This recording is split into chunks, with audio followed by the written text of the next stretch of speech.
여러분 혹시 살면서 용서를 받아본 기억이 있는 사람? 용서. 나는 용서를 받아봤어요. 하는 기억. 용서를 받아본 기억이 없나요? 용서를 받아본 기억이 사실 별로 없죠. 왜 그렇죠? 어, 우리가 그렇게 용서받을 정도로 나쁜 일을 하고 살지 않잖아요. 그죠? 뭐 그런 것도 있고 또 하나는 사실 잘 용서를 안 해주죠. 내가 뭔가를 잘못했을 때 내 주변에는 내 잘못에 대해서 지적하는 사람들만 있죠. 오늘 설교의 주제를 용서로 이렇게 잡고 나서 설교를 시작할 때 이 용서에 대한 이야기를 좀 하고 시작하면 좋겠다. 내가 용서받은 경험. 그래서 일주일 동안 이렇게 생각했어요. 나는 무슨 용서를 받았을까? 근데 이렇게 조금 짜잘짜잘한 용서를 말하면 좀 시시하잖아요. 뭔가 극적인 용서를 말해야 되는데 여러분들 앞에서 이렇게 내가 저는 이런 용서도 받아봤습니다 라고 말할 만한 그런 용서받은 기억이 없더라고요. 여러분들이 특히 공감하고 재밌어 할 만한 그런 에피소드가 떠오르지 않더라고요. 그래서 생각해봤어요. 왜 내가 분명히 용서받지 않는 삶을 살진 않을 텐데 왜 이렇게 용서받은 기억이 떠오르지 않을까? 두 가지 결론을 내렸습니다. 첫 번째는 사람은 자신이 용서받은 건 기억을 잘 못하는 것 같아요. 내가 용서해준 거는 잘 기억하는데 뭐 비슷한 걸로 뭐가 있죠? 내가 돈을 꿔준 거는 잘 기억하는데 돈 꾼 거는 잘 기억이 안 나잖아요. 그죠? 내가 아쉬운 거는 기억이 잘 안 나고 기억이 잘 나고 내가 아쉬운 건 기억이 잘 나고 내가 아쉽지 않은 거는 기억이 잘 안 나는 이런 성향 때문에 우리가 용서받은 것을 좀 잊고 살아가지 않을까 하는 생각을 해봤고 또 하나는 진짜로 기억날 만한 용서를 우리가 받고 살지 않아요. 그죠? 사람들은 용서를 잘 하지 않는 것 같습니다. 나랑 친하든 안 친하든 나를 사랑하든 안 사랑하든 내 잘못에 대해서 지적을 해요. 오히려 나를 진짜 사랑하고 나랑 정말 친한 사람이 지적 더 많이 하잖아요. 그게 누구예요? 누구? 부모님. 여러분들 부모님 그죠? 우리를 안 사랑하는 거 아니시죠? 우리랑 또 굉장히 친하시죠? 우리랑 굉장히 친하고 우리를 너무나 사랑하시는 부모님이 사실 우리를 제일 많이 용서 안 해주시는 것 같아요. 우리의 지적의 잘못에 대해서 굉장히 많이 지적을 하시죠. 하지만 이 사랑한다고 해서 우리가 친하다고 해서 용서해 주는 거 이런 거 아닌 것 같습니다. 물론 우리가 느끼지 못하는 용서 많이 받았겠죠. 저도 이제 자녀를 키워보니까 이 자녀는 모르겠지만 나도 굉장히 용서하면서 키우고 있거든요. 근데 우리가 느끼지 못할 용서 많이 받았지만 우리는 잘 그렇게 못 느끼는 것 같아요. 그러면 우리 빼고 다 속이 좁은 사람인 건가? 왜 다른 사람들은 용서를 안 해주는 건가? 나 빼고 다 속이 좁은 사람인 건가? 그것도 아니죠. 왜 그렇죠? 나도 용서를 잘 안 하니까, 그죠?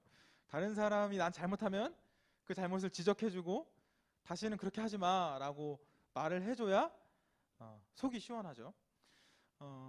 물론 이 뭐라고 하기까지 잘 참는 사람들이 있는 것 같기는 해요. 근데 이 터트리기 전까지의 이 시간의 차이일 뿐이지 정말 다른 사람의 용서를 내가 막 가슴에 품고 그래 괜찮아 막 안아주고 막 이해해주고 이러는 사람 많지 않은 것 같습니다. 왜 이 얘기를 할까? 음, 우리 사람들에게는 용서가 많이 없는 것 같아요.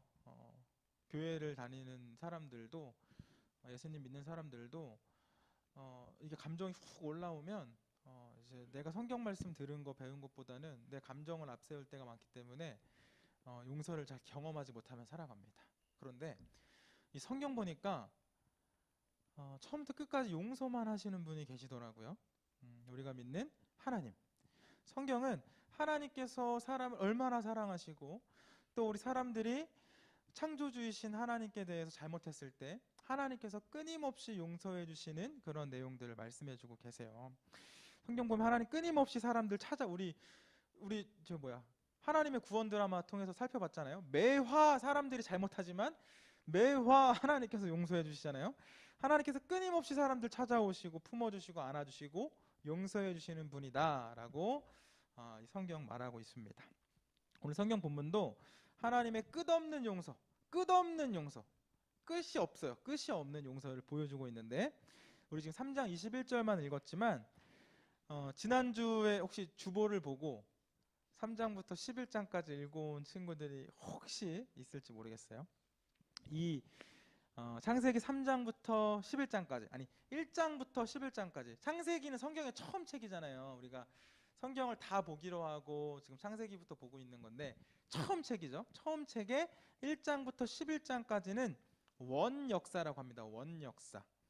여기서 원은 뭐 원시적인, 원초적인 이런 거 말할 때 그 원을 말하는 거예요. 그러니까 원역사라고 이야기하는 거는 너무 옛날 얘기라 이 기록된 자료가 거의 없습니다. 거의 없고 이 말로 전해진 이제 구전전승이라고 하죠. 이 구전전승된 자료들도 별로 없어요. 그러니까 성경에 기록된 지금은 이 기록이 많이 남아있지 않은 성경으로만 남아있는 이 옛날 이야기들을 오늘 살펴보는 건데, 이 성경의 처음 이야기, 옛날 이야기의 큰 주제가 네 가지가 나옵니다. 이 네 가지 사건이 나오는데 이 네 가지 사건의 큰 주제는 하나예요. 하나님의 창조, 그리고 우리 사람을 창조하셨는데 하나님의 창조 때 창조된 우리 사람들이 창조주 하나님을 배신하는 이야기. 하지만 하나님께서는 물론 그 배신과 잘못에 대해서 따끔하게 혼내시지만 결국은 용서해 주시는 이야기가 이 원역사, 성경의 처음 이야기, 옛날 이야기의 주된 내용들입니다. 본문에 크게 네 가지 사건 나와요. 처음에는 아담과 하와가 하나님께서 금지하신 열매. 뭐지? 우리 교회 학교에서 갓 올라온 민우. 아담과 하와가 하나님께서 금지하신 어떤 열매를 먹었죠? 네? 선악과, 맞아요. 선악을 알게 하는 나무의 열매를 먹었죠. 그 사건이 하나 나오고, 두 번째 사건은 이제 아담과 하와의 첫 번째 아들 가인이랑 두 번째 아들 아벨이 하나님께 예배를 드렸는데, 가인의 평소의 삶이 하나님께 거룩한 모습이 아니었기 때문에 하나님께서는 가인의 예배를 가짜라고 보셨고 예배를 받지 않으셨어요. 아벨 예배만 받으셨죠.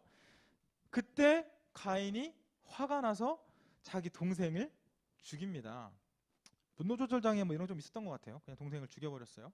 그게 이제 원역사의 두 번째 이야기로 나오는 거고요. 세 번째 이야기는 이제 그 살인자 가인의 자녀들의 이야기가 나오는데, 그 자녀들이 아빠를 닮아서 그런지 굉장히 악한 모습들을 보입니다. 막 살인들도 쉽게 하고 정말 지금 우리 뉴스에 나올 법한 그런 악한 일들을 하면서 살아가는 거예요. 그래서 하나님께서 이건 안 되겠다, 너무 이 땅에 악이 가득하다, 이래서 물로 사람들을 한번 심판하십니다. 그래서 물로 심판하시는 그 노아의 홍수 사건 이야기가 나오고요.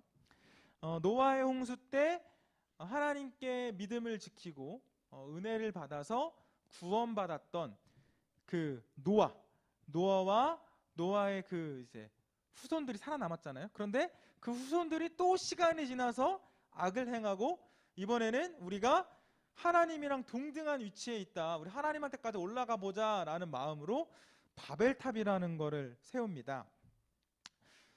하나님께서 결국 이제 바벨탑 무너뜨리셨는데 이 바벨탑 사건까지 총 4가지 사건이 나오는 거예요.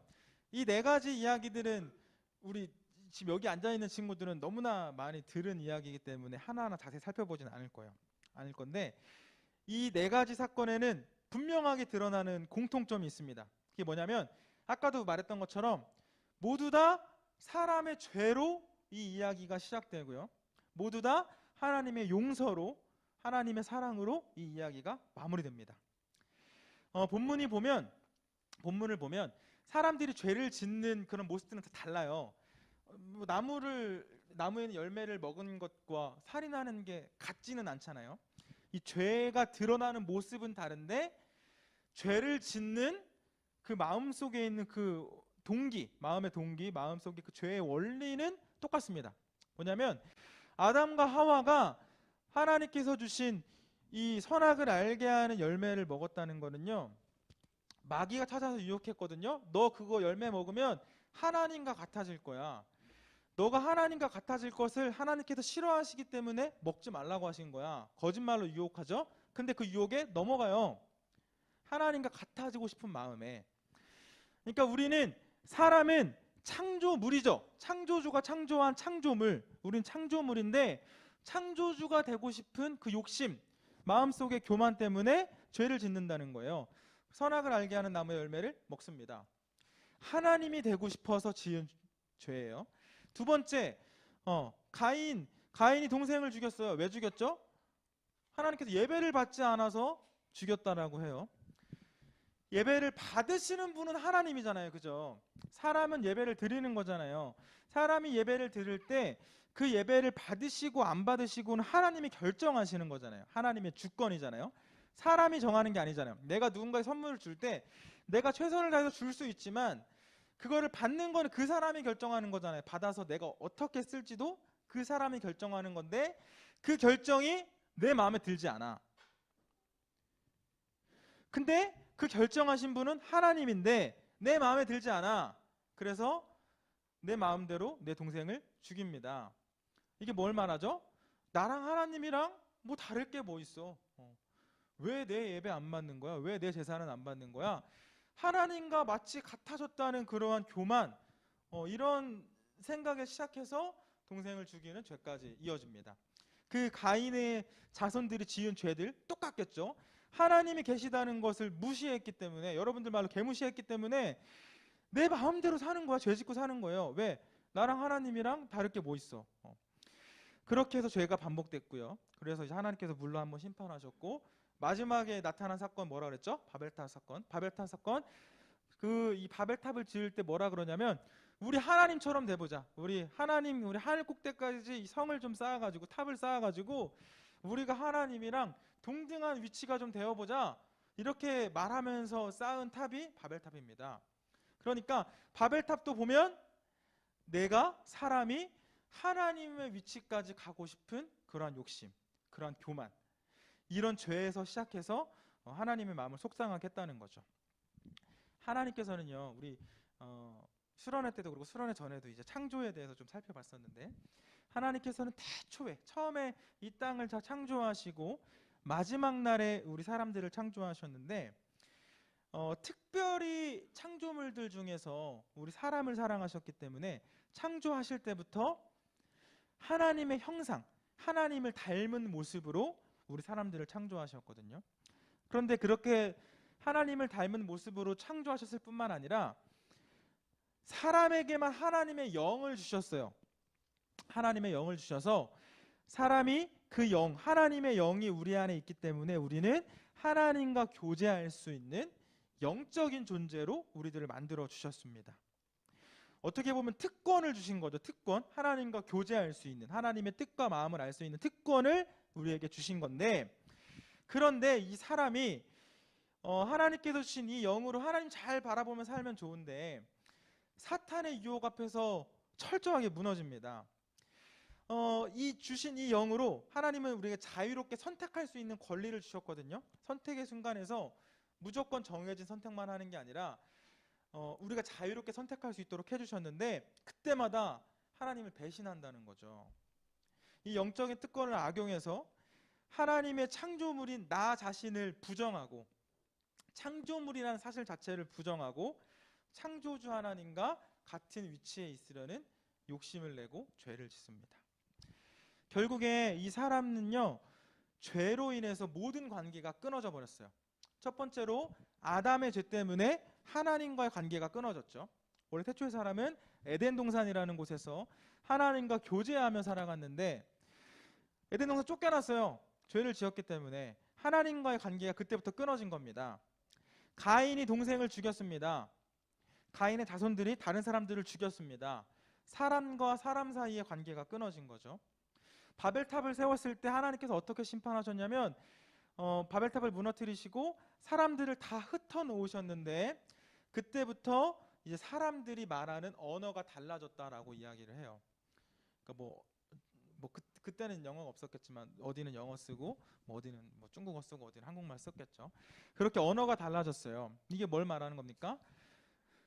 사람들의 모임, 집단이라고 하죠. 집단, 그룹들 간의 관계들이 다 끊어졌다는 거예요.